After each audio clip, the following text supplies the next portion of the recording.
आजूबाजूचा परिसर खूप छान आहे, भरपूर हिरवळ वगैरे आहे. गणपती व कुरुणेश्वर मंदिर असं आहे इथे. पुढे बघा तुम्ही, खूप छान मी व्हिडिओ म्हणजे जेवढा मला पॉसिबल झाला तेवढा डिटेलमध्ये बनवलेला आहे.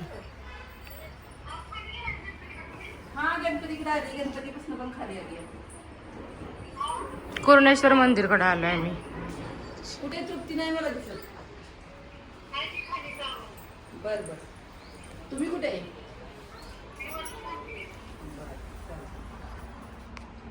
ही बघा महादेवांची पिंड आहे, खूप छान आहे. तिथे ते त्यांचं एक प्रिंट केलेलं पण टाईल्सवरती आहे चित्र, आणि साईडला मूर्ती देखील आहे. आणि मंदिराचा एरिया पण खूप छान आहे आजूबाजूचा.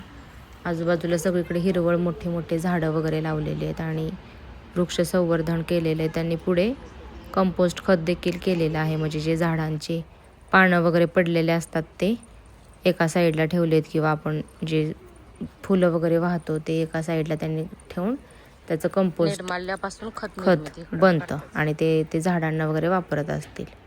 त्यामुळे खूप छान येतात झाडं. पुढे देखील बघा असं भरपूर मोठा एरिया आहे. किती छान छान आहेत. आम्ही एक साईडने गेलो आणि दुसऱ्या साईडने आलो. पुढे पाण्याची विहीर वगैरे आहे आणि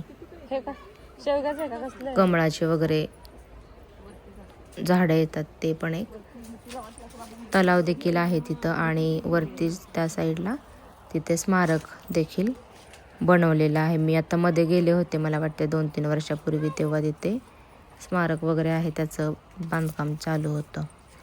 तर खूप छान त्यांनी एरिया एकदम डेव्हलप केला आहे आणि वेळच्या वेळी ते बांधकाम वगैरे करत असतात. मध्ये पावसाळ्यात पण सगळं वरचा अजिंक्यताऱ्यावरचं पण काय तिथं असं पाणी त्याच्यामुळे काय भरपूर खाली आलं होतं, त्यामुळे मंदिराचं खूप नुकसान झालं होतं. ते देखील त्यांनी सगळं नीट आता परत भरपूर काम करून घेतलंय सगळं त्यांनी. हा बघा डाव्या साईडला जो मी सांगितलं तुम्हाला तो तलाव दिसतोय. कमळाची रोप वगैरे आहेत, आता दिसत नाही कमळ एवढे. आणि ते स्मारक देखील आहे तिथे. काहीतरी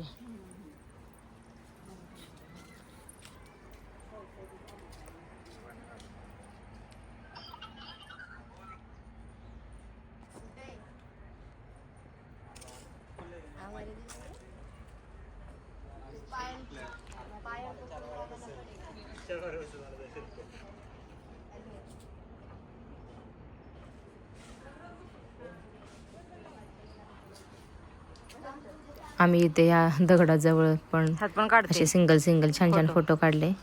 मस्त केलं इथे. इथून वरती गेलं